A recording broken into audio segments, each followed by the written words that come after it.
It was really nice to have a game where, like, they're so hyper-competitive, but they're also having a lot of fun. Yeah, like, they'll, like, make jabs at each other, but it's all in good fun. Or, like, they'll even, like, cheer for the other person when they do something cool. Yeah. They're like, dude, that was awesome. I wish I could do that. And then when the other person does it, they're like, dude, that was sick. And then their teammates all whack them. Yeah. Like, what are you doing?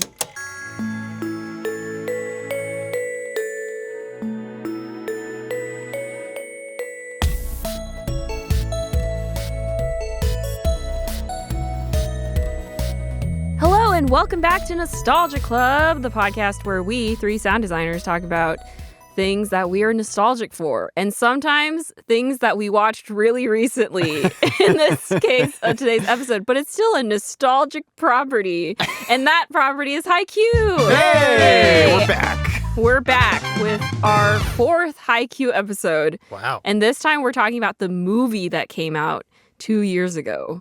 Wow, such a long time ago. Yeah. How has the time flown by? How has the time flown by? I still remember when I was in the theater watching it. My name is Victoria, and I'm joined, as usual, by... Jino? Michael?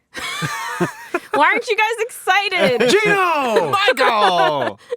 You have to be excited like the players are when they play volleyball. Gino! Okay, please don't destroy your voice.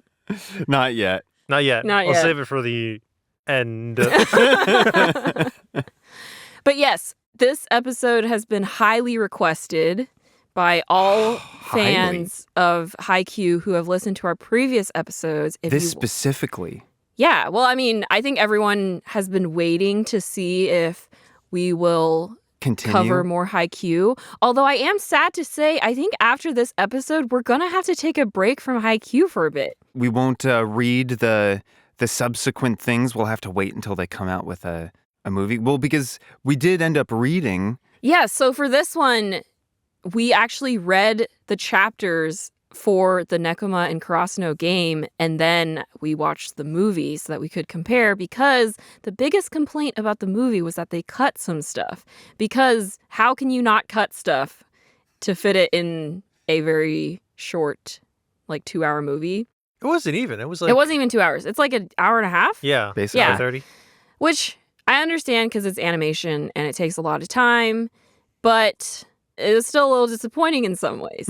But that's why I wanted Jino and Michael to read the manga to get the full scope of the game before watching the movie. Yes.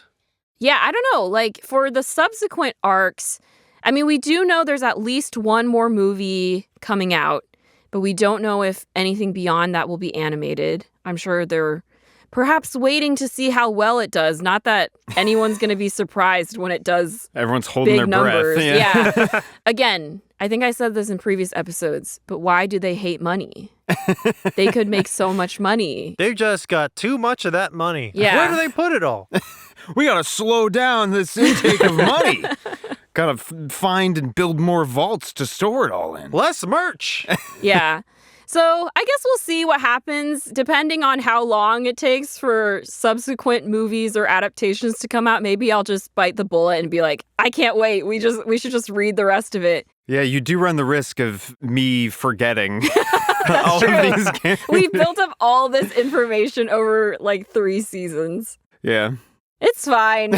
Just do a whole rewatch. All of their names have sort of melded into like personality trait -boy Yeah. in my head. I mean, but it kind of works for me. That's fair, yeah. At least in this movie, there's only 2 teams to keep track of. It's true. Yeah. Yeah, and we're familiar. And you're pretty familiar with most of the characters, so. Yeah. There's Hinata and Kenma. Did you notice in the manga there's like a page where it shows you all the characters? Yeah, that was really really helpful. Yeah. I saw that and I was like, oh, I should have just brought that out earlier. I haven't read a manga since middle school. Ooh. So it took me, there was a little bit of a learning curve to get back into it. Just like, I don't know, I guess the style of it, but it did feel, I did get a blast of nostalgia. Extra nostalgia. Yeah. I did specifically read the Naruto manga pretty religiously in middle school, but then, yeah, it was fun to reorient myself with the pacing. and it did feel a lot less intense than the visual adaptations. Not only, I'm now reading something that's slower inherently, but also like the visual adaptation sort of distorts their faces a little more and makes them a little more Yeah, they go off model. Yeah, a little more evil, a little more intense looking, I guess. Yeah.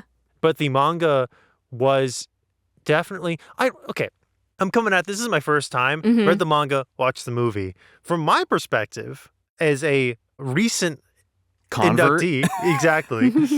I'm like, what did they cut? I know they must have cut something, but it felt pretty good. I felt like I got the whole story. Like, obviously, they cut a lot of the exchanges. Like, there's some montage where we just see the kind of the ball going back and forth, and you're like, oh, time's passing, the game is being played. But I felt like I got all the major points, all the major moments. I didn't feel like maybe I'm committing a giant Haikyuu sin right now, but I didn't feel like I missed a lot. Well, I'll join you on the pillar of fire that they'll strap us to and burn us for heresy. I felt the same. There were like certain things where I was like, oh, I guess that's missing. Namely, like the flashbacks to the two characters who are old men now that were once not old men. Yeah. The old coaches. The old coaches. Yeah. So like they didn't have any of that, but I was like, I didn't need it. Yeah. I feel like a lot of anime and manga like to do this thing where their storytelling is very like 2 steps forward, 1 step back, where they'll be like, here's a new thing, and we're going to remind you why that's important. And here's a new thing, another new thing, and we're going to remind you why that's important. Yeah. And so when I read about the history of the two coaches, I already knew most of that stuff. Yeah. I'd gotten it from vibes. I'd gotten it from like ancillary details, from like minor flashbacks. So this was like all the information condensed into one place, told very beautifully, but I wasn't receiving anything necessarily new. And so when they cut it from the movie, I was sort of like, oh, like here are these two old coaches, one's from Nekoma, one's from Karasuno. Their teams are finally meeting. Wow. A lot of symbolic air handshakes across many miles telepathically. The air handshake gets me, though, every time. It's a very good moment. Yeah. Beautiful shot. Yeah. I watched this movie. This was my 3rd time watching it. Oh, yeah. Snap. Does it get better every time? Or do you get more mad at the stuff?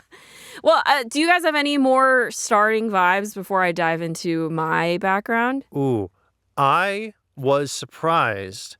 I didn't notice a significant improvement in the animation quality or like the production value. Yeah, like I feel like when I watch a movie version of a show, an anime show, they always make it a little crispier, There's a little bit more frames, But I was watching, and I was like, this just feels like an episode of Haikyuu. It wasn't until the end of the movie, but I was like, oh, this is what they saved the budget for. Yeah. This is where they crammed on it right at the end. So at the beginning, I was kind of like, oh, this is just like, it's just another episode. It's just a longer episode. It's just a longer episode. Yeah.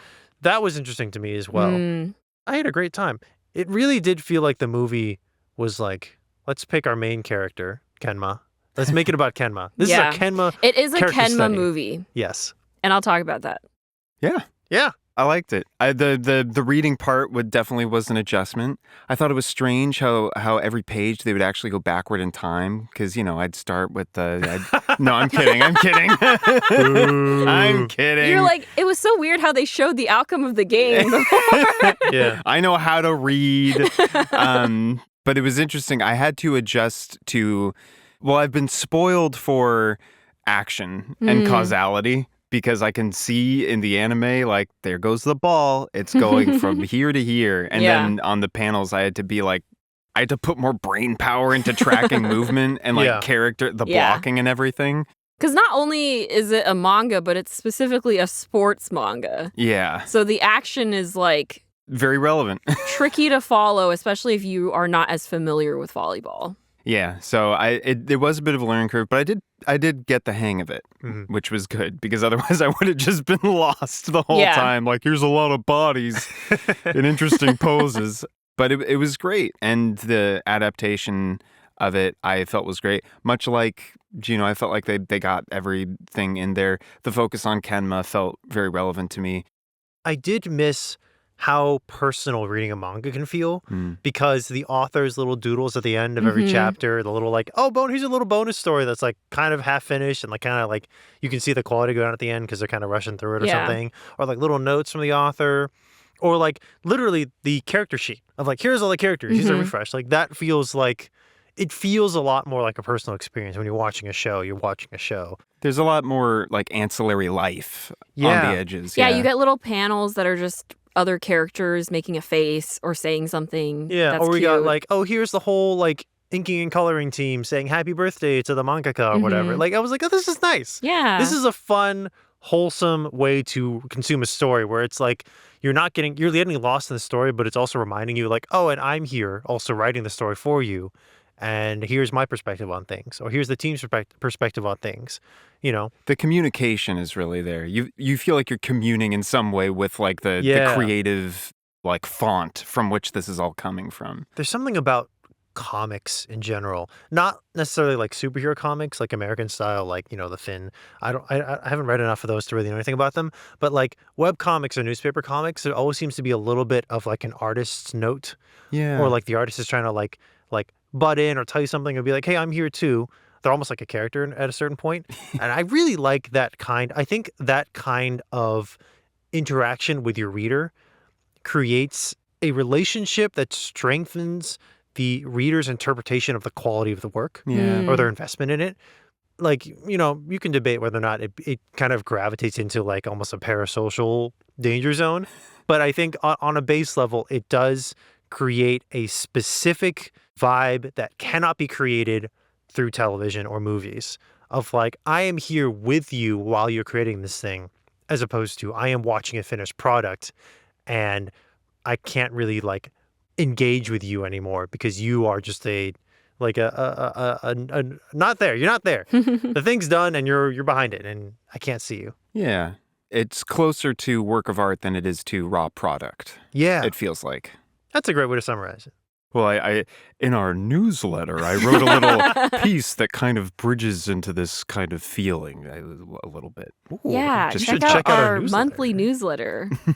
It's great stuff. How many of those have we written by now when this releases? I don't know. It might be one. It might be several more than one. I'm specifically referring to our first newsletter. Yeah. I'm forgetting that there's the delay from recording to listener. Quick backstory. I think in a previous episode I said like, oh, like when I read the manga for this game, it was actively coming out, so I didn't know who was going to win, etc. I misremembered that. Oh. I did not read it while it was actively releasing, although maybe part of it was there was like a delay in translations or whatnot that were released. But at least from what I found, the arc was published around like 2018 and I read it in 2020. But I still didn't know who was going to win. Really? Yeah. No, I'm kidding. Okay, here's the funny story. So I actually went back to my chat log with one of my good friends who also loves Haikyuu because I knew that when I read it for the first time, I definitely like live messaged her my reactions, okay? So you have from the archives? Yeah, so I went to the archives to see what my your play-by-play first reactions were. And the funny thing was I actually accidentally skipped like 7 chapters when I was reading. Oh my gosh! You turn the page. What? How did they get there? What's happening? Well, I wasn't reading a physical copy. Oh. So what happened was I was reading up to chapter 321, which is near the end of the 3rd set. And then I skipped 7 chapters and suddenly it was the next game. But not a Karasuno or Nekoma game. It's like the Fukurodani game. Oh. And so but then I was like, sometimes the author does that. Like sometimes he skips from, or he like cross cuts between the main game and then goes to a secondary game. Yeah. But I was just thinking, I was like, that's so weird. Like the game is almost over. Why are we suddenly watching Fukurodani play? And I was like, sure, whatever. And I kept reading and I was like, wait a minute. I think I've made a grave mistake. So I went back and I did read those chapters and then I went through the emotional roller coaster of the last couple chapters. And I was like messaging my friend and she was like, yeah, I thought it was weird that you had like no reaction to the end of the game. She was like, yeah, I guess it didn't impact Victoria as much as I thought it would. And then I was like, no, it really did hit me. So that's the funny backstory. And then I watched the movie when it came out and I got to see it in theaters, which was super cool to like get to see it on the big screen. Although when it was in its theatrical run, the captions were weird. Huh. So there's scenes where like other characters are commenting, but there's still dialogue happening in the background. And typically anime will do like the top caption will be what's happening in the background and the bottom caption will be what the characters in the foreground are saying. But they did something weird where it was like stacked on top of each other. That's or like confusing. sometimes the subtitles were slightly off. And so I like did not follow some of the scenes. Like especially like there's like a couple scenes where some characters from Shiro Torizawa watched the game and they were like watching it on a screen. So then the commenters are talking, but then they're also talking. And there's just a lot of dialogue happening. And I was like, I don't know what's happening. So then it was nice once it got on Crunchyroll to be able to watch it with good subtitling and get to hear and experience everything again with more details. So this time when I watched it, because then I went back and read the manga for the podcast, so it was cool to go from the manga and then immediately watch the movie afterwards to get that comparison. And this time when I watched it, I was much more analytical. Because I was like, this is for the podcast. I got to like formulate my thoughts, right? Yeah. So I understand why they made the cuts that they did. And like Jino and Michael said, it wasn't like they cut a significant portion of the game or anything like that. Yeah. But there are definitely character moments that people were really looking forward to seeing that didn't make the cut. There's like less focus on other characters. Like we've said, it's very much a Kenma movie, which I think was the correct choice. It's all about Kenma and Hinata's relationship. All the build up from previous seasons has been leading up to this game. There's like a little bit of like the old coaches, but like just the briefest moments. And then when I was reading the manga, I was like, oh, I totally thought that there was like more backstory in the manga itself. And then I was like, maybe that happened in like previous chapters. Backstory about the old coaches? Yeah. Or maybe? There was plenty of backstory for them in these chapters. I think more than we've typically gotten. Yeah, more than we typically got. But like, I think in my mind, there was like a lot more. Oh. I don't know. Memory is weird, you know? Sometimes you're like, did I actually read that or did I make that up? But There was a lot about Kenma and Kuroo's yeah. backstory. Kuroo, I think. Kuroo. Kuro? Yeah. Kuroos. I've only read it. That's right. And when I watch the movie, all the names, they just slide past my brain. Yeah. Like That's so syrup on. Yeah, there's Syrup. a lot of like Kenma and Kuroo's backstory as kids, which is really great. Like I really love those moments in the movie. But then I do think there's like a really specific theme for this arc about the parallels between the two teams, which you just don't get as much of because they're obviously paralleling like the main characters, Kenma, Kuroo, Hinata, a little bit of Tsuki and a little bit of Kageyama. Yeah. And then everyone else is like just... Yeah. But in the manga, there's like some great reflections on like Kageyama as a setter compared to Kenma as a setter. There's more focus on like the liberos. People always are like, you say libero wrong. I'm like, whatever, it doesn't matter. Which that's just a personal bias because I really love those characters. And I was like, dang, they didn't have like Nishinoya's foot save and then like Yaku's like cool defensive maneuvers and stuff. Tanaka has a service ace in this game and that totally gets cut.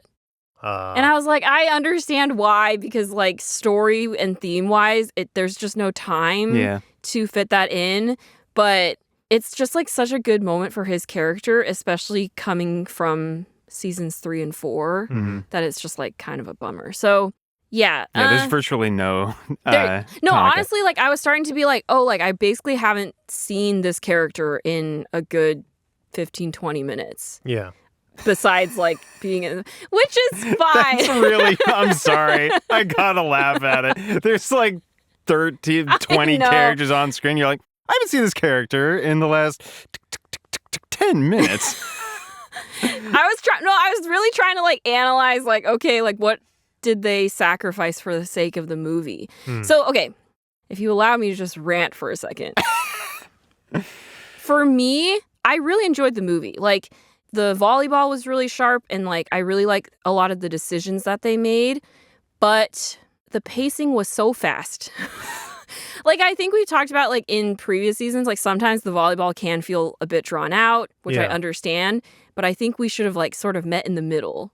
Because this one was like bam, bam, bam, bam, bam, flashback, bam, another flashback. Like the flashbacks do happen in the show as well, but they happened at such an alarming pace that it was really jarring when they happened. And I remember them being jarring like the first time I watched too. Yeah. It's not that they didn't do these things in the show. It's just that in the movie, they did the same things and then just compressed it. Yeah. And so it felt really like, whew.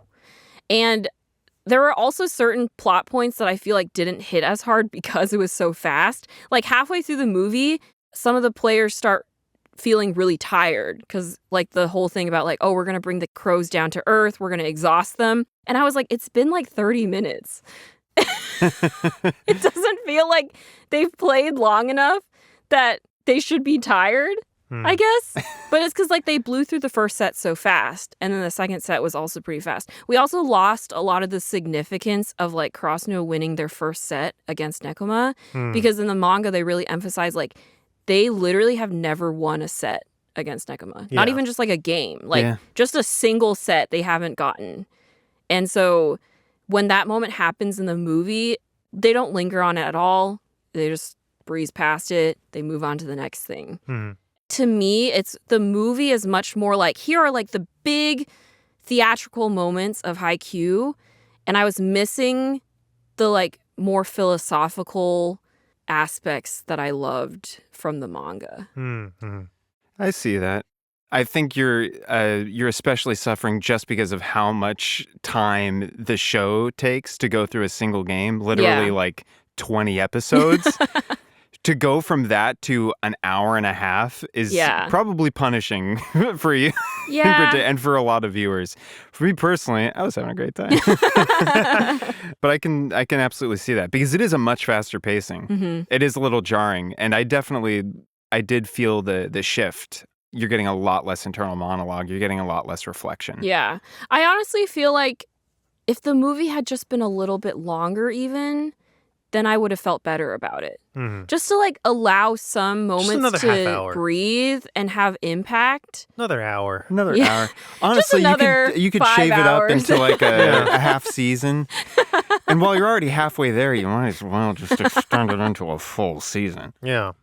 I don't know. I guess selfishly, it was like both watching the movie and being like, oh, like this is so awesome to see the manga animated. And there's aspects about animation that I just really love. And it really like brings the characters to life. Yeah. Not that the manga doesn't have like really vibrant and alive characters, but it's just like a different feeling of getting to hear the voice acting and the sound design and everything. But then it just made me want the series more, if that makes sense. Yeah. They got you. It could be so good. This wouldn't be the first time, if they do eventually adapt the movie back into TV, that an anime has been reanimated. Oh, yeah, I that's guess. true. Yeah.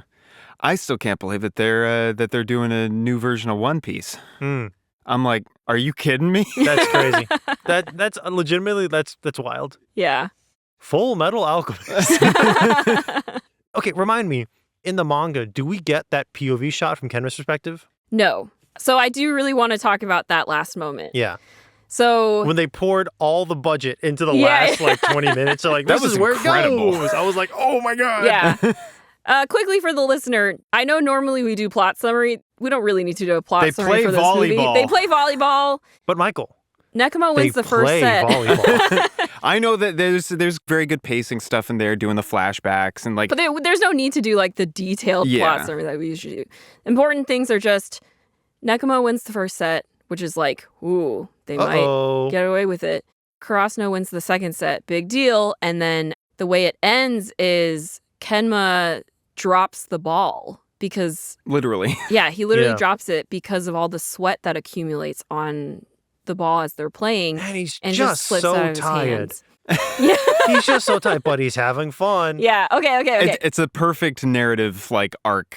It is. Completion. It is. Sorry, going back to when I read it as a youngin', because like Karasuno and Nekoma are both such fan favorites. I seriously didn't know how this game was gonna go, and I didn't know who I wanted to win. And then ultimately, like whoever won, I was like, how is the ending going to feel satisfying one way or the other, right? Because you're just so attached to these characters.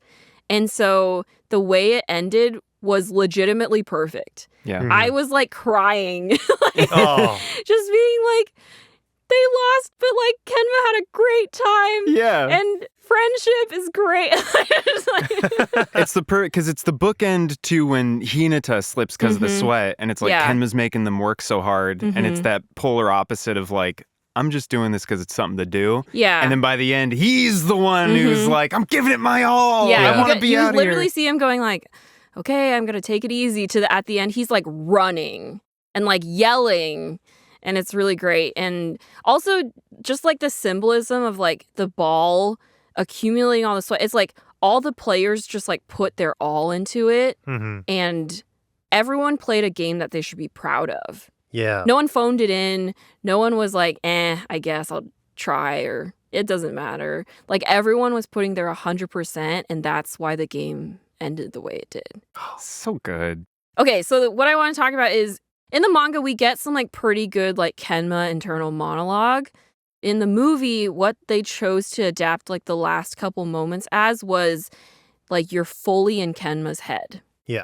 Which I think was a really cool choice. Basically, like they layer his like breathing in the background. Yeah. And then it starts not in his first person perspective, but you can tell you're just like in his perspective because of the sound design. And then it goes full 360 first person point of view. And it's just really beautiful. Like I can't even describe it. Victoria. Yeah. Did you get nauseous? No. Yay! Yay! I did for a moment. I was like, oh. Maybe, I don't remember. I was too like, oh, whoa, I was just like so shocked when I watched it for the first time because I didn't expect them to do it. For context, Victoria often gets nauseous playing video games. I do. First person games I can't play anymore because I get really motion sick. I think it was fine. But I love this moment, but I was also slightly disappointed because it changed one of my favorite shots in the manga, one of my favorite panels. But it's fine. But like I told myself, I was like, it's great because we still have both. You know, like the meme that's like, oh, cake. And it's like, more cake. That's how I feel. Something I noticed with the movie that I hadn't really felt with either the manga or the previous seasons of the show is that the movie manages to capture the chaos of a team sport in a way that the manga and the show hadn't really shown up to that point. Because in the manga, you have static panels. Each one is very carefully crafted. In the show, because we're sort of following along that same pacing, every movement is stylized. Every movement is sharp. We're capturing every single player's actions individually, and then we see them come together as a whole. It's that old meme, talking is a free action in JoJo. Yes. But in the movie, from Kenma's perspective, when they're going through this last couple of sets, it's chaos. They're like scrambling past each other, falling on the floor, they're bumping into each other, they're yelling at each other. And we don't get any more like static moments. We don't get any highlighted moves. We don't get any cuts to internal dialogue. It's just a full set of high-level volleyball. Yeah. And they're all exhausted. And so you really get that frenetic movement that I'd literally forgotten was a part of a sport because it had been so sharp, so clean. Yeah. Here's Hinata stepping this way and him crouching, and then we're going to look up and he jumps, and the jump's really slow because it's dramatic. But in a moment of volleyball, he's just, boom, he's up. And everyone else is scrambling around to try to cover for him. Like, try to get to a defensive position in case he f***s up. Which he does sometimes. I really appreciated that about the movie because, and I don't think it was intentional necessarily, but because the movie didn't have enough time, because I had to condense the volleyball, we got a full 1 to 2 minutes of unedited volleyball. I did think that was before. really cool because it really puts you in the moment. Yes. Like Kenma has this realization of, I am so exhausted, but I don't want this to end.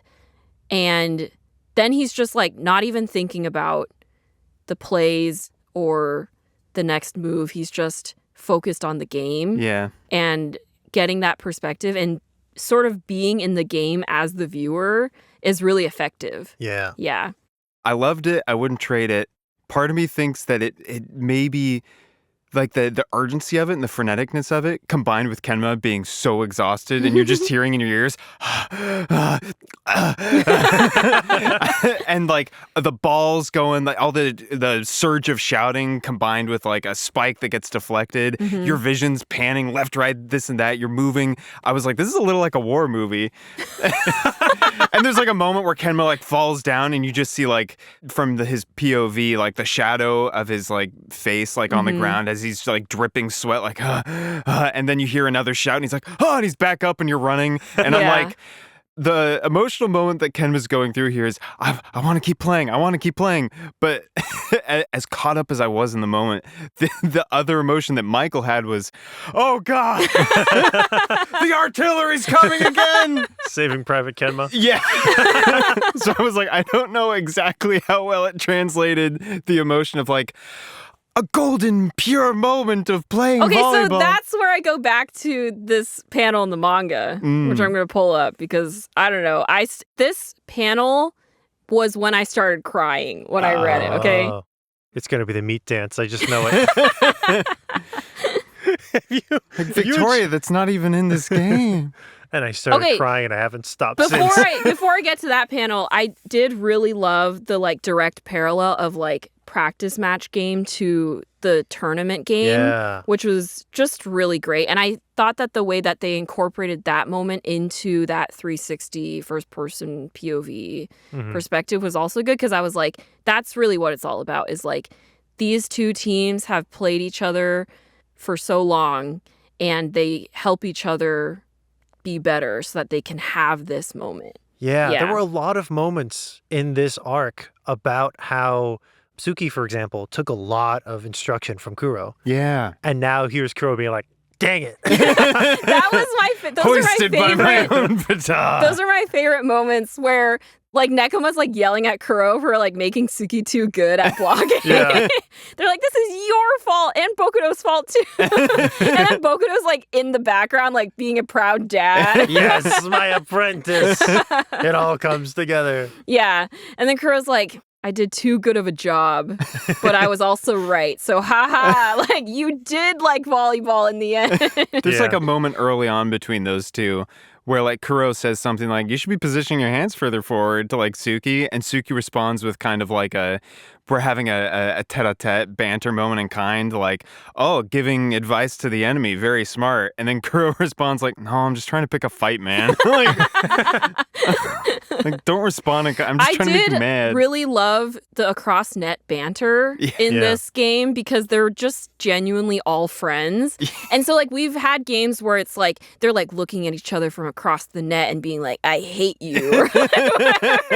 It was really nice to have a game where like they're so hyper competitive, but they're also having a lot of fun. Yeah, like they'll like make jabs at each other, but it's all in good fun. Or like they'll even like cheer for the other person when they do something cool. Yeah. They're like, dude, that was awesome. I wish I could do that. And then when the other person does it, they're like, dude, that was sick.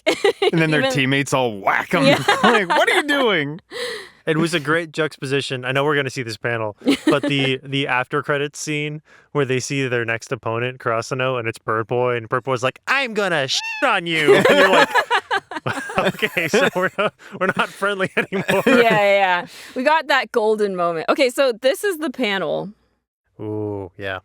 It's Kenma pulling himself to his feet and then like scrabbling after the ball. Yeah. It's just like, it's this specific shot where it's like, this moment where he's like running and you see... It's the most movement we've ever seen him do. Yeah.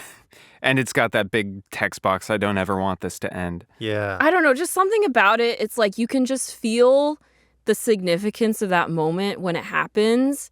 I think it's like the perspective is kind of low. So we're looking up at Kenma, then we see the lights above him, and there's the players and the ball. And it's like he's going up towards something like almost holy. Mm-hmm.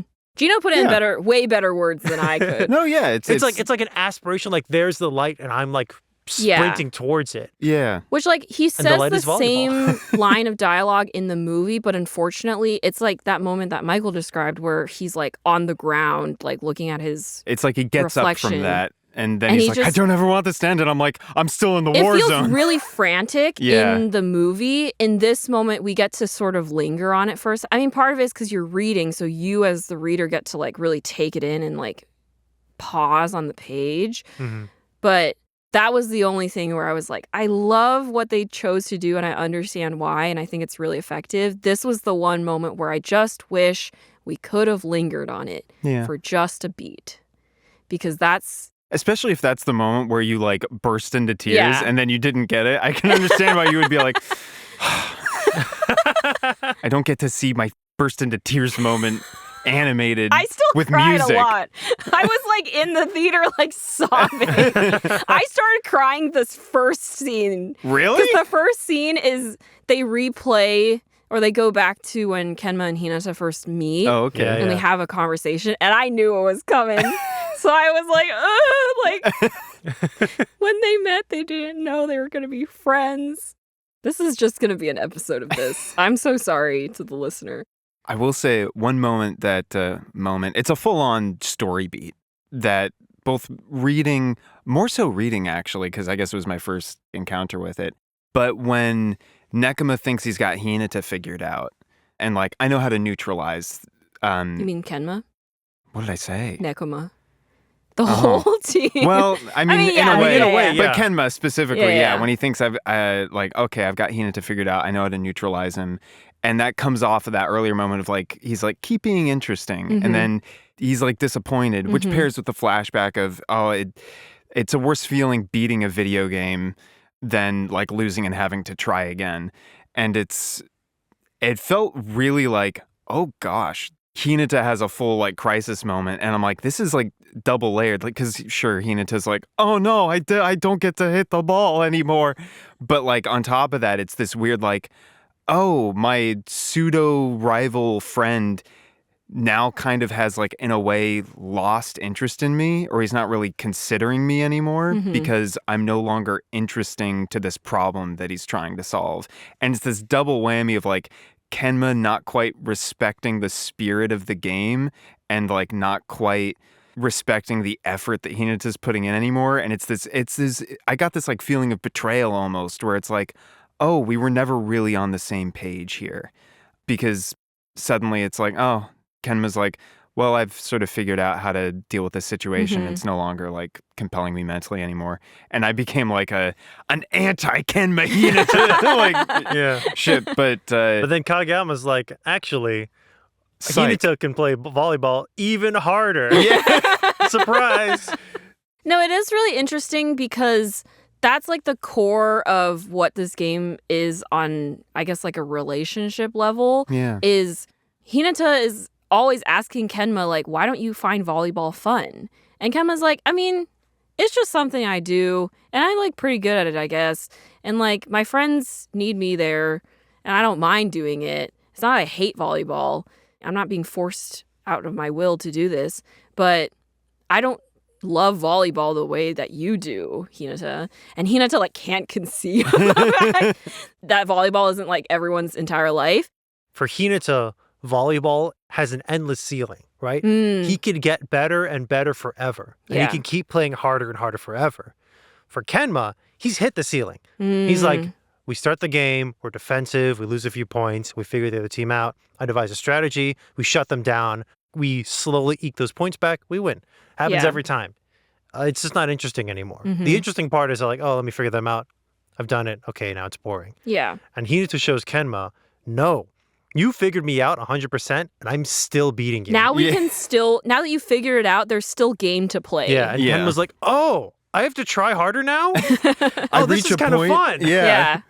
I can see the endless ceiling now, or I can't see the ceiling. Like Kenma's like, oh, I thought I was at the top of the mountain. Turns out I'm at the bottom. Yeah. Still. And Hinata's like one step above me, but he's sprinting and I got to catch up. Yeah. Again, these are the reflections on like what it means to play a sport that just echoes throughout the entire series that I just really love.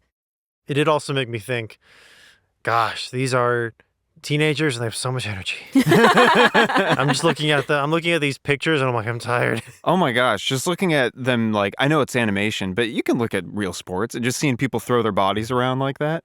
Like, I couldn't do that. I'm like, oh my gosh, how are you not breaking down? Yeah.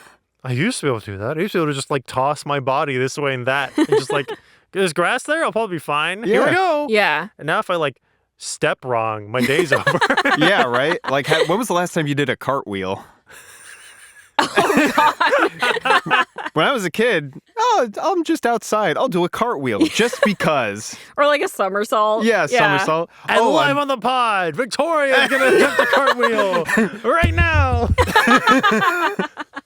Sound of like crashing glass and furniture and bowling pins. Oh my gosh. Yeah. I mean, okay, speaking of Kenma and Hinata, I wrote down, I was like, how to psychologically destroy your good friend. It's true.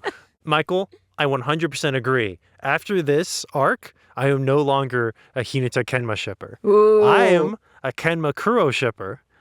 And nothing will dissuade me from that. No, yeah. There's like a real chemical spark, especially after this game, between Kenma and Hinata, but it's not sustainable. Nope. You got like one single instance. There's like a shot where it like flashes back to like Tora's like talking to Kenma and he's like, so what's going on with you and Hinata? And Kenma's like, I don't know, we're just good friends. And it cuts to a shot and like going at each other with knives. Yeah. The most insane shot. Not a real shot. It's like a metaphorical, etc. Okay, but good segue into talking about Kuroo and Kenma because we got some really cute like childhood backstory stuff. What do you guys think about all of that? It grabbed me a lot more than the previous Kuroo Kenma backstory stuff because we started when they were really little kids, learning volleyball for the first time. And we finally see, I don't know finally, but we see that Kuroo really understands Kenma on like a fundamental level in a way that like the same way that Kenma like learns to understand other people. There's a great scene where Kuroo is like, I don't think Kenma wants to play soccer. That so scene I'm not is gonna pivotal ask him to to understanding their relationship. Yeah.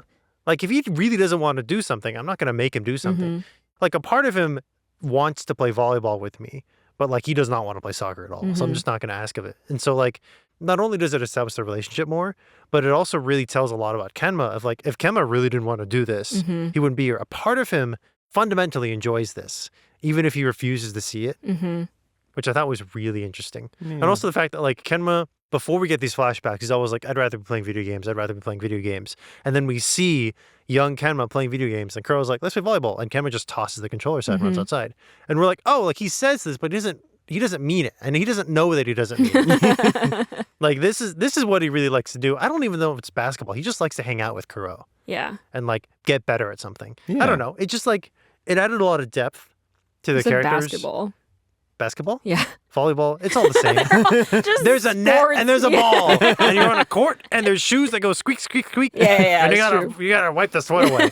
We did a lot in basketball. We gotta wipe the sweat away. Yeah. I don't know. I thought it was very sweet. And it was jarring to me in the movie that young Kenma sounded pretty similar to old Kenma, but young Kuroo was a child. Yeah. Old Kuroo was a man. I was like, whoa. I was like, there's like one extended flashback sequence, I feel like, towards the end, where I when you go also back to picked up on that, older and I thought it Kuroo, was you're funny. like, whoa. Kenma, come on and play volleyball. The one thing I missed was like this really tiny moment that they cut because like Kenma says to Kuroo, like Kuroo's known for his like big impassioned speeches to the team. And that's why he's like team captain, right? Yeah. And there's a moment where Kenma's like, I was just thinking about how you talk a lot. And Kuroo's like, why are you insulting me? But then it's because in the manga, Kenma's like thinking about, oh, when I first met Kuroo, he was actually really quiet. And he like, we would hang out, but we wouldn't say anything. I would play video games and Kuroo would sit there. And then one day Kenma asks him, hey, like, do you want to do something else? Like, you don't have to sit here watching me play. And Kuroo gets really excited about volleyball. And that's how he pulls Kenma in. So that was cool. I was like, oh, like, you think Kuroo and Kenma are like, Kuroo's the loud, outgoing one, and Kenma is the introverted, shy one. But it turns out they actually sort of started on a similar level, and they each bring out different outgoing aspects of each other. I like seeing that progression, especially with Kuroo, because it's not like a 180-degree shift or anything. You can see the kind of person Kuroo will become, even in his childlike self, because as he's trying to engage Kenma and teach him about volleyball, he's still being like a very dynamic, kind of outgoing, like, let me invite you how to do this. Let me show you how to do this. Come with me to this court. So even though he's like, quote unquote, shy, it's just sort of like because he's like a kid. He's sort of new in town, doesn't have like a lot of... Yeah. Yeah. I think I related because I was sort of like that as a kid where I was pretty shy, but once I got to know someone, then I was like all over the place. Yeah. This arc to me felt nice to watch or read because it's a lot about how characters will lift each other up. Yeah. Like both through friendship but also competition. There's Yeah. not a lot of like there's a little bit between Kenma and Hinata, but that's kind of just how Kenma is. But there's not a lot of like my toxic rivalry will lift me up and make me a better volleyball player. It's like, oh, like our two teams have been helping each other out. You know, Kuroo is helping Kenma out and vice versa. Hinata helps Kenma see how the game can be like fun and aspirational. It's not like Kageyama and Oikawa like, I hate you. I hate you more. I'm going to destroy you at this ball game. There's none of that in this arc. It's just like, you know, it's very, very wholesome, and I'm excited for it to get toxic again. Yeah, it's a nice reprieve. It really, really is. Yeah. One of my favorite moments was when Kenma realizes that Hinata has bested him, looks over at his coach, and his coach is sitting there like a big happy cat, like, no words need to be said. Send out the tall boy. And then the tall boy goes out, and Suga loses his mind. I loved Suga that. was so funny in this arc. Okay, reading Suga, you're right. Yeah, yeah. Reading Suga, that boy's unhinged. Yeah. That boy's lost it. Like early anime season Suga, he's sort of like this serene, Placid anime boy. Yeah. He's like gentle, wise senpai energy. Yeah. As soon as you start reading him, you're like, oh, this man is deranged. And we got that deranged energy in the movie. Yeah. Which I was like, yes, here he is. Isn't there, am I thinking of it right? I'm suddenly remembering some interaction between the seniors of Karasuno where they're talking about like their other team members and how they're up and coming and doing so well. And I think it's Suga who goes like, I hate them. And it's like ironic when he says it, but he's like, those sons of... I think like coming from Suga though specifically. Or because- like they're all doing so well, they're passing us, and Suga's like, doesn't it just piss you off? I did miss having that third year moment at the start of the arc. I mean, I just love those like little moments where the third year specifically are reflecting on what it feels like for every game to potentially be their last game.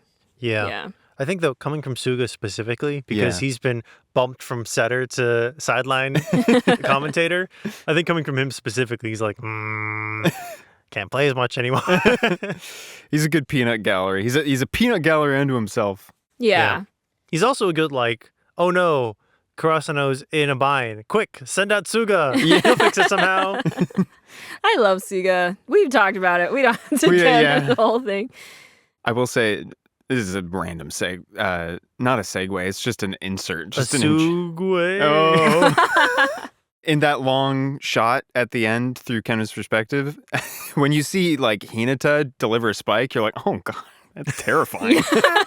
They're doing like the minus tempo quick or something or whatever, and you're like, oh my gosh, that's faster than I can track. The artillery, it's coming. Yeah. We did get a lot of spectator view shots of the game. Yeah.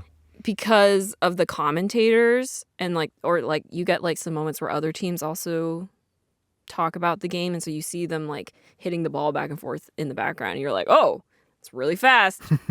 Feels like real volleyball. It was like, again, I thought that was cool to see and get that perspective, but I felt like it made me disconnect from the game a little bit. Yeah. And then I also sort of lost track of like, who's winning right now? I don't really know. You lose the tension a bit, for better or for worse. It kind of goes hand in hand with the fact that they're like skipping over points and whatnot to make At progress. one point, they just have the ref go left, right, right, left. Doing a little dance unto himself. The most visually interesting part of volleyball, the ref. Yeah. I think the biggest complaint was it felt like they reused a lot of shots from the anime when maybe at least one or two of those flashbacks could have been Coach Nekomata and Ukai Sr., like a little moment between them or something. But it's fine. I'm not the animators. I'm not the director of Victoria, the movie. think of the budget. I will say those flashbacks or whatever that we got in the manga between Nekomata Sr. and Coach Ukai Sr., they didn't need to be in the movie, and I was fine with losing them. But that young Coach Nekomata, he's a looker. I'm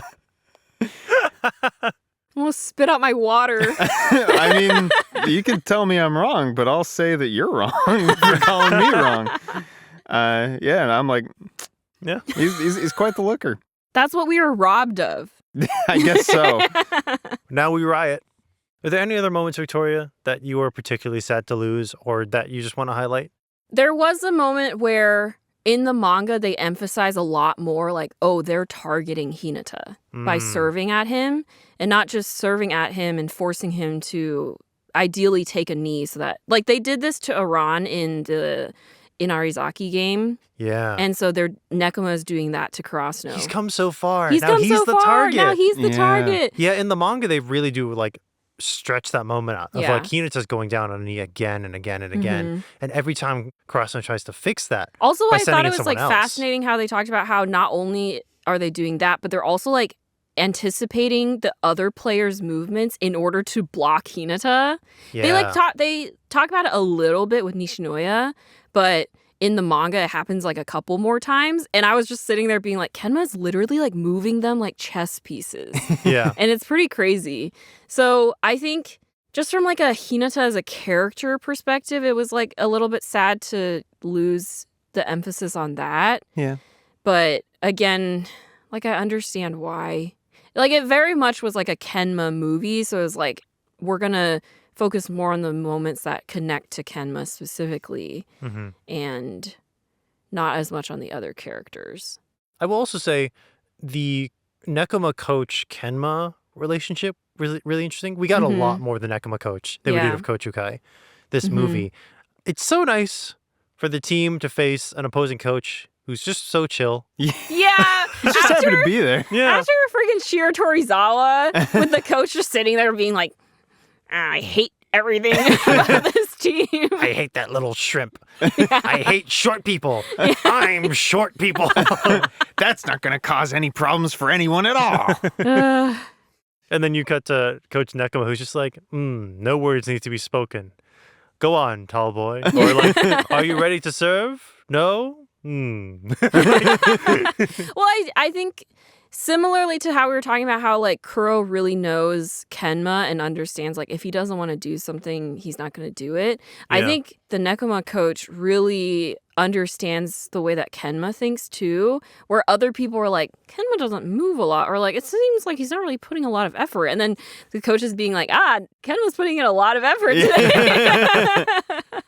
Which is fun. It definitely was interesting to get the audience perspective when we did, because we got a lot of, well, at the start, everyone thinks Nekoma is guaranteed going to lose. Yeah. Because they've seen Karasuno beat these powerhouse teams. They're like, oh, Karasuno's a wild card. And Nekoma's, they're just fine. Yeah. Right?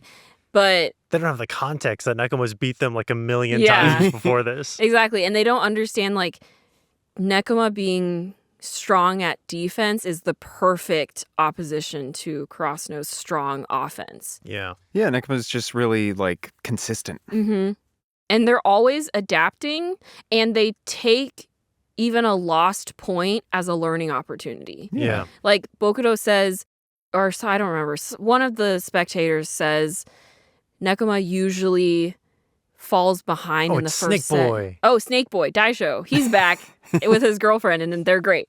He notes that like usually Nekoma takes the first half of the first set to adjust, and it's fine if they fall behind because they're just essentially like locking in their defense, which is, I think it just fits well in my brain, like the idea of like them like literally putting puzzle pieces together, and then they're like, they've completed their defense, and it's like, okay.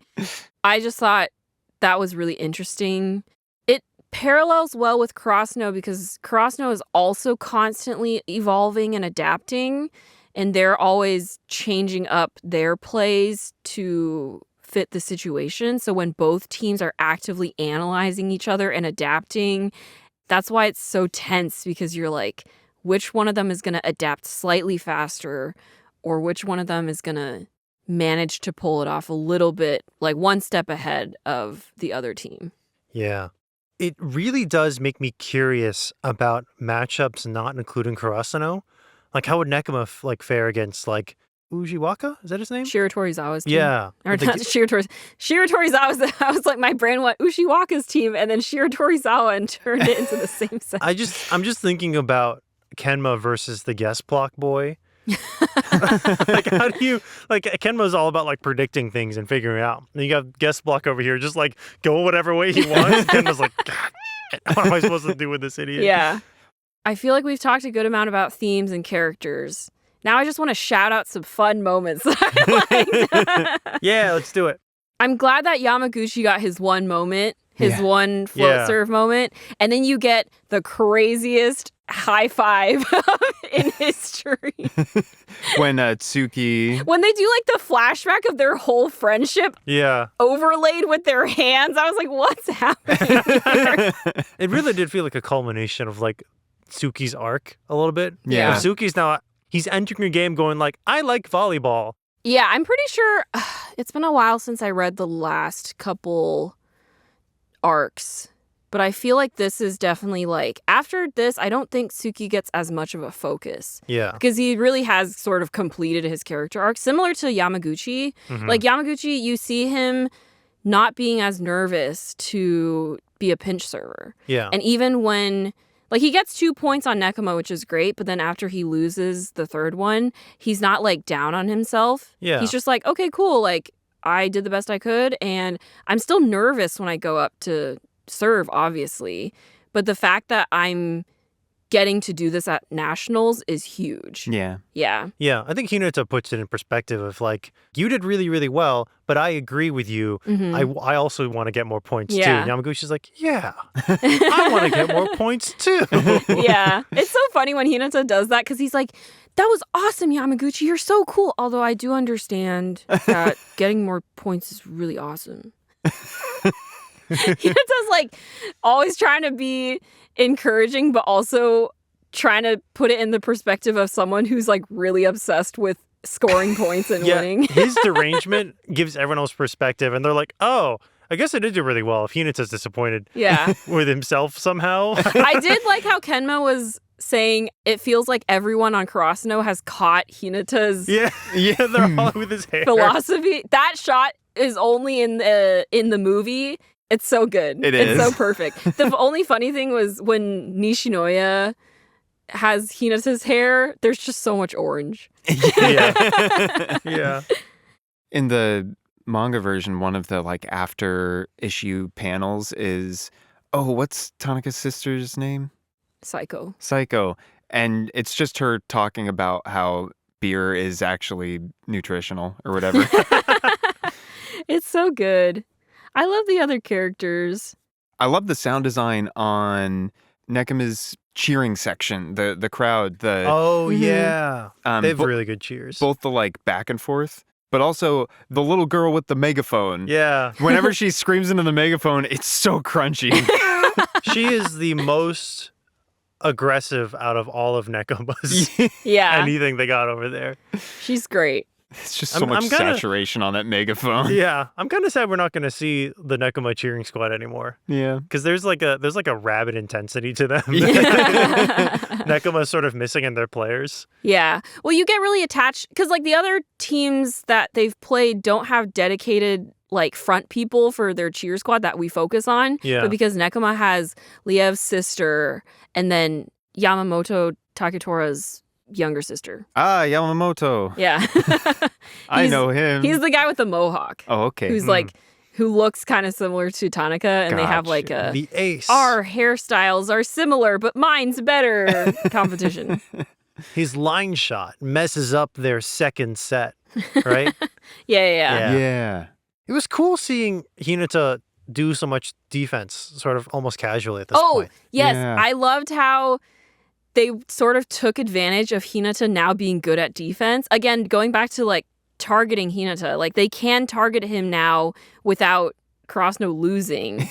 But in a way, they're taking advantage of the fact that like Hinata is confident that he can receive the ball. Yeah. So he's going to do it. And Hinata's like, but I have to receive the ball.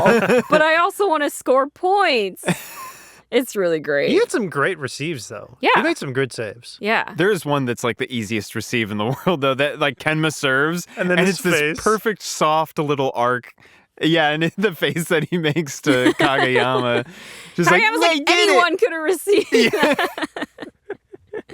It's so good. Okay. I think that's it for game moments. But I do want to talk about the final scene.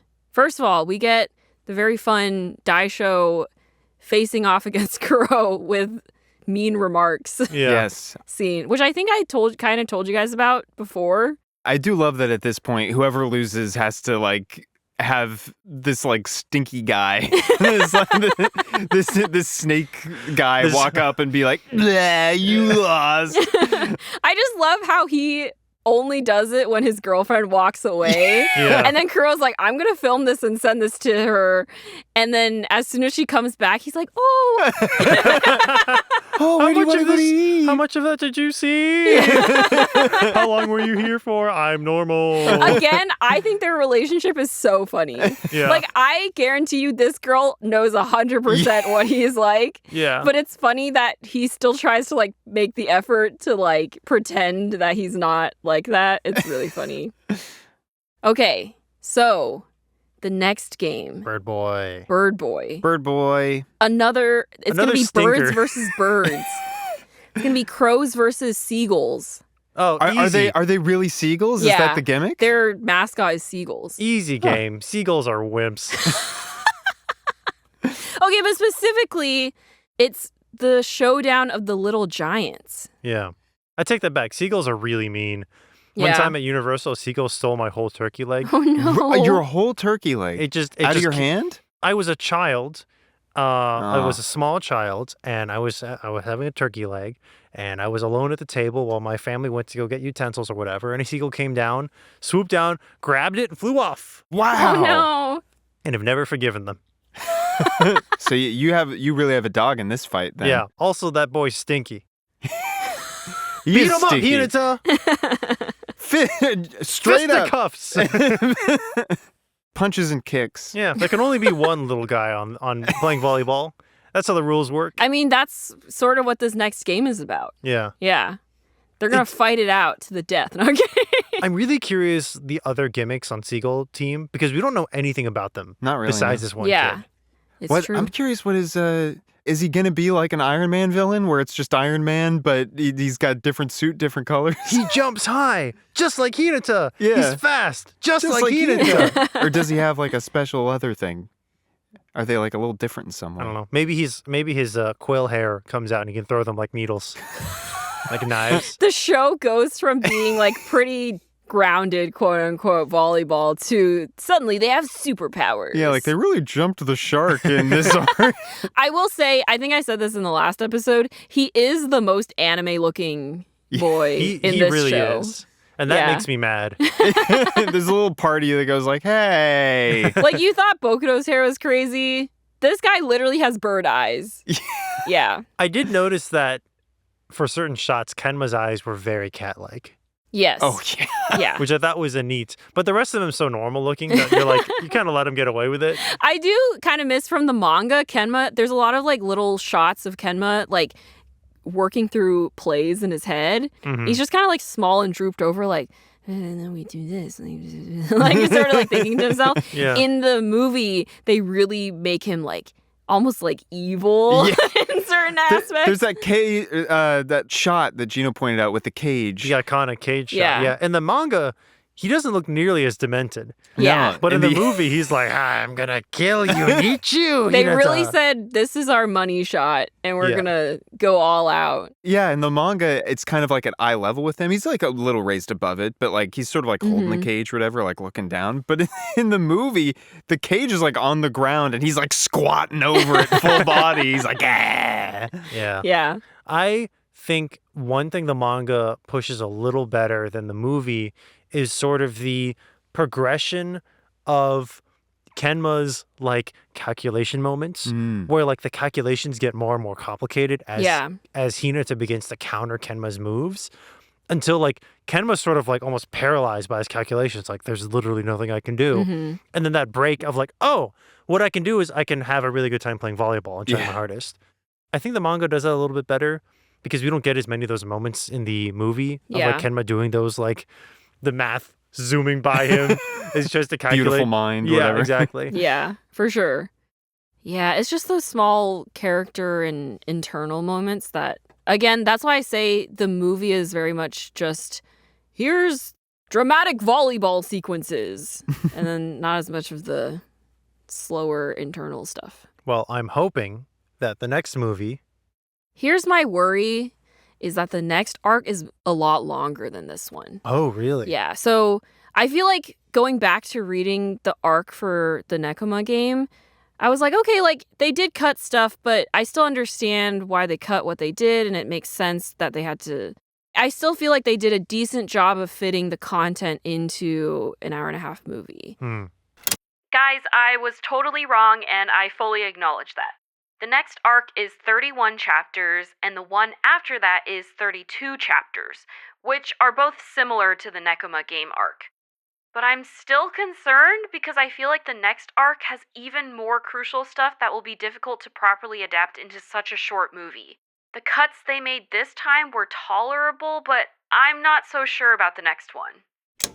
Maybe we just commit to reading it. Yeah. And the movie can be a fun little extra thing we do. Yeah. As protest. Well, especially since Victoria's already read it and may read it again in lead up to the movie, I could definitely see that being like, just like how it is now, we're sort of comparing and contrasting the source with the adaptation. Yeah, I think what I'm debating is like, do I want you guys to read the manga and then we do a whole episode about it, and then maybe we do like a bonus episode when the movie comes out? Sort of as a follow-up. Like, is there like a date for the movie? It's 2028. Oh. Yeah. Let's read the manga. Yeah, let's read the manga. Yeah.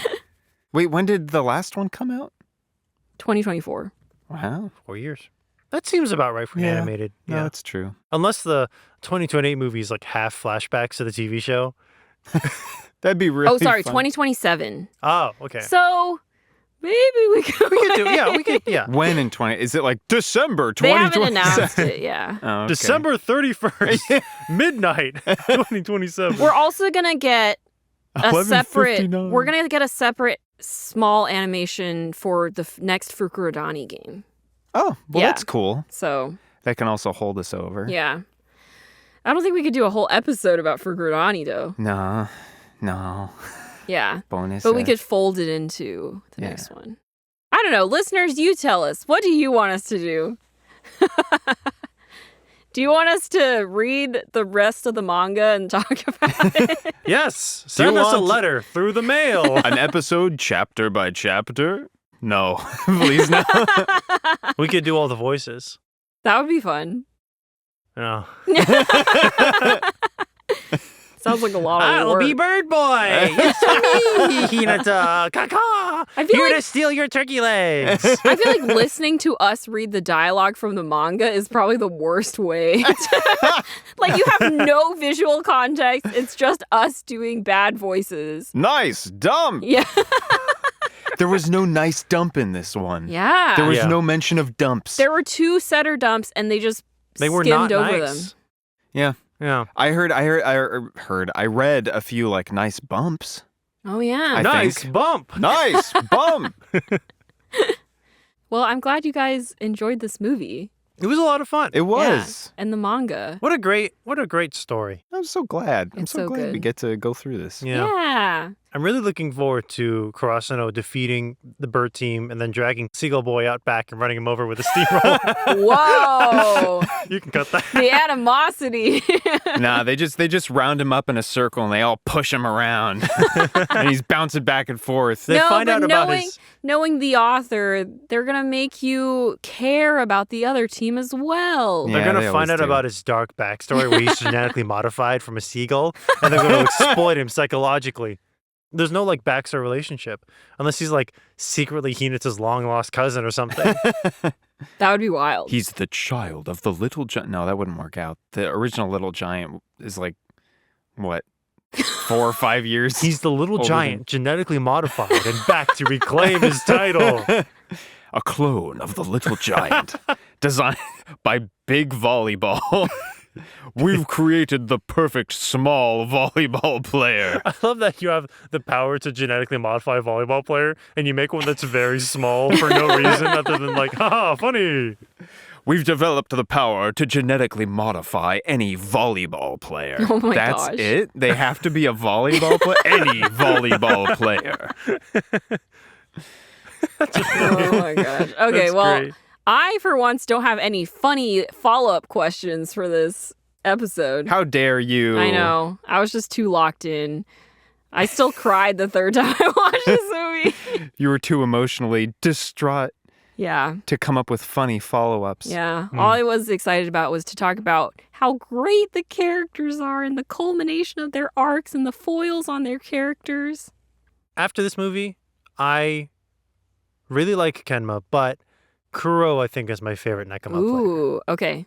I just love a captain who can sort of lift everyone's spirits, Mhm. who is like knows his team well enough to like not overstep, I think is something I really value in a leader. Yeah. And so that addition with Kuroo and Kenma's backstory, I think I'm a big Kuroo fan now. Yeah. We Woo. love Kuroo. I ship Yeah. Kuroo and Kenma. The ship name is Kenmo.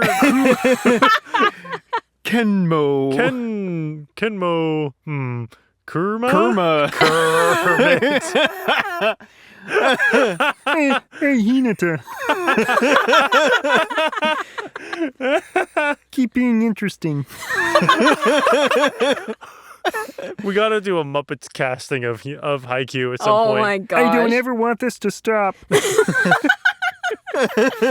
All we have to do is break him apart psychologically. If Kageyama doesn't think that he's worth setting to, he won't set to him.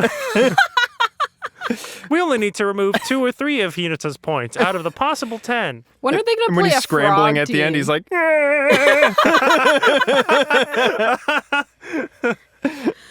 Oh my gosh. Thanks for teaching me how to play volleyball, Kuroo. Yeah! Oh my gosh. That's so funny. Their ship name is Kuroken. okay, Kuroken. Yeah. nice. Yeah, pretty good.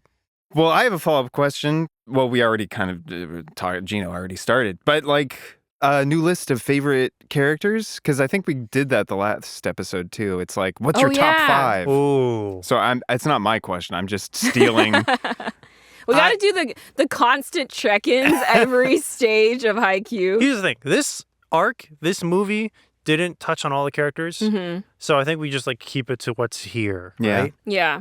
That's true. Unless Kuro's What? bumped anyone for you, since you're a big... Listen, Suga's still up there. Yeah. Kuroo's up there now. Really like Nekoma's coach. He's just Yeah, a his coach is vibe. great. Yeah. He's just chill. I thought he would be a little more devious this game, but he's really just hanging out. I don't think he gives a single piece of coaching He's advice. basically like, I've done my work. Yeah, literally. I can just sit back and relax. kind of like the pinnacle of a coach, right? Yeah. Like I have done the coaching. My job is done. Now the players will play. Yeah. Like he doesn't need to say anything, which is pretty awesome. Yeah. I like similarly, I think someone said this earlier, but Coach Ukai also doesn't do as much guiding of the team in this one. Yeah. He has moments where he's like, hey, Kageyama, like, let's play boldly. Like, don't get in your head. But aside from that, it's not really, he doesn't have to do much. Yeah. This is really the players versus the players. Yeah. Yeah, we've had battles of the coaches. Yeah. They're done now. Yeah, that's true. Because that was like all of season 3 was Yeah. the philosophy of the coaches.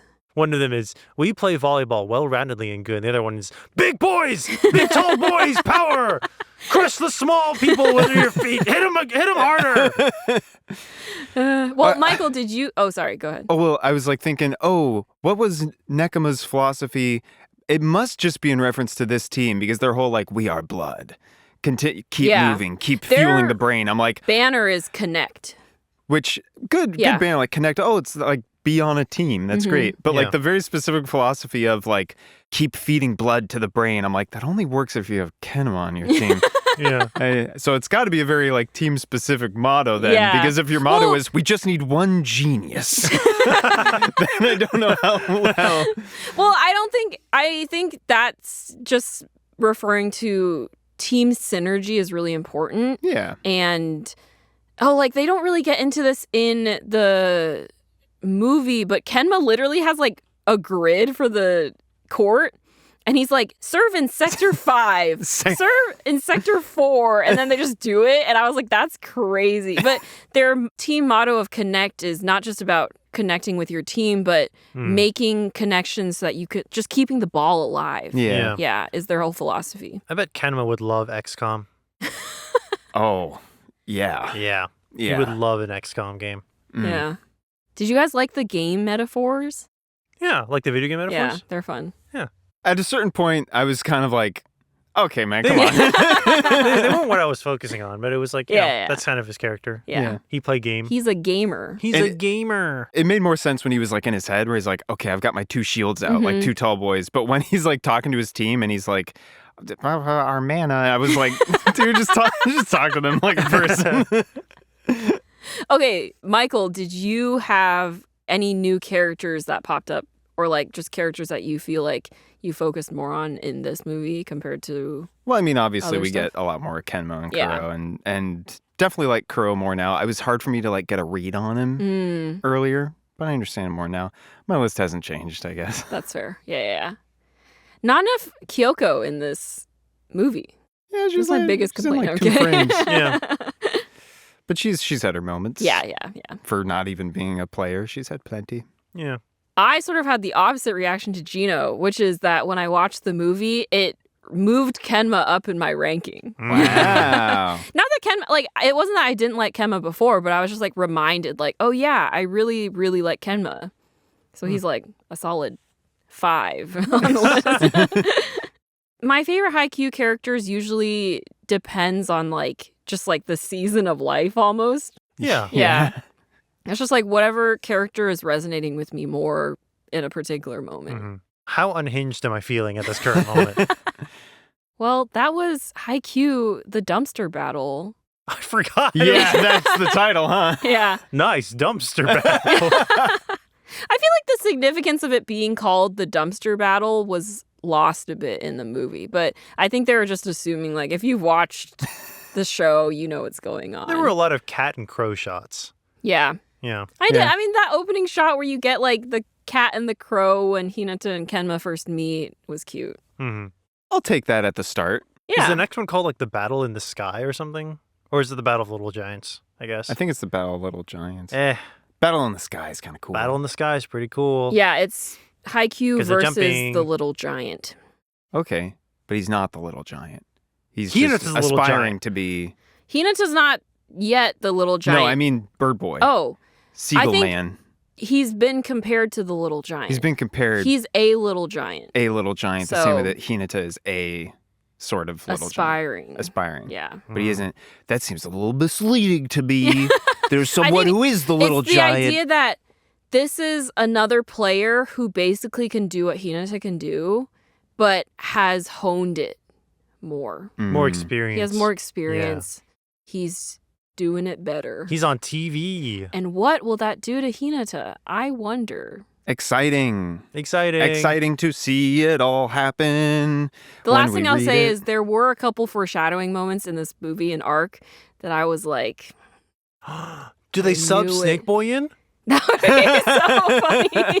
so funny. And Daisho joins Karasuno. And he's immediately stabbing the other players. Daisho, stop! No! They have Daisho, in order to win the next game, they get Daisho to poison. No, I'm kidding. Daisho, we need you to teach us how to cheat. Oh no, Daisho's tripped onto the court and he spilled coconut oil all over that side of the court. What a mistake. Darn, well, we gotta keep playing. I think this might be the last we see of Daisho, actually. Oh, dang, really? Yeah. He was Wow. really just there to, like, make fun of Nekoma, Yeah. He went home. and then went home. I don't know. I don't remember. Maybe he's still there. Well, It's a lot of volleyball. yeah, there's a lot of characters, a lot of Yeah. perspectives, a lot of people watching. I'm excited, though. Yeah, me too. Thank you for continuing to Continuing. lead us on this Thank wonderful you for adventure, being Victoria. willing to give me this platform to talk about Haikyuu. This is a lot of fun.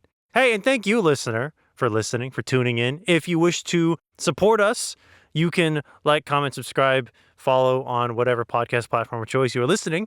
You can also send us an email at nostalgicalplatform. What? at nostalgicalpodcast@gmail.com with any sort of comments or suggestions or notes for us. You can also rate us on your podcast platform of choice. Also, that really, really helps us out. And you can follow us on Instagram at Nostalgical Podcast. And if you want to give us money, we have a Ko-fi. And if you want to read our newsletter, we have a Patreon, which you can join as a free member. You don't have to give us money there. I mean, if you want to, you can, I guess. Thank you so much. But we're not really giving you anything back. But we do have like a monthly newsletter that we use to provide updates on our lives and also our projects, but mostly on nostalgic media that you too can find in your email? Yeah. Your email. At last Friday of every month. A fresh newsletter, hot off the press. It's a cool thing we're trying. Hopefully it sticks around. Yeah. But if it doesn't, hey, don't worry about it. And until next time, what's the Nekoma cheer they do? They don't have as a distinct one as like Date Tech. It's just like, go Victoria, do that again. That's true. They do a lot of like specifically like cheering on individual members, which is nice coming from Inarizaki, where they would boo team members if they did bad. God, what a bunch. I was like, guys. Or the absolutely terrifying like lead up to every serve Oikawa made. Yeah. It's like, oh my gosh. But Nekoma's accessible. Yeah. Nekoma's just like, do They're it. just like, woo, yay, Hooray. go Nekoma. What's a good until next time for this one? Michael could do more Kermit. What's another line that Kenma has? I can't. Yeah, let's find funny. iconic Kenma lines. Wait, if you Google that, don't Google it. Don't Google that? Don't just in case there's like a spoiler. But he's not playing anymore. That doesn't mean he never shows up again. No, I think he's done. It's like a frame of I'm pretty Kenma sure going Nekoma like, watches. I can't believe Karasuno I think lost. Nekoma watches the next game. That makes sense. Yeah, because they're like, we're out. Thanks for teaching me volleyball, Kuroo. Sorry, I just remembered that one. That one's good. What's the other one? I think finishing a game is sadder than any game over. I think finishing a game is sadder than any game over. And that's the end of our episode. Bye. This is so good.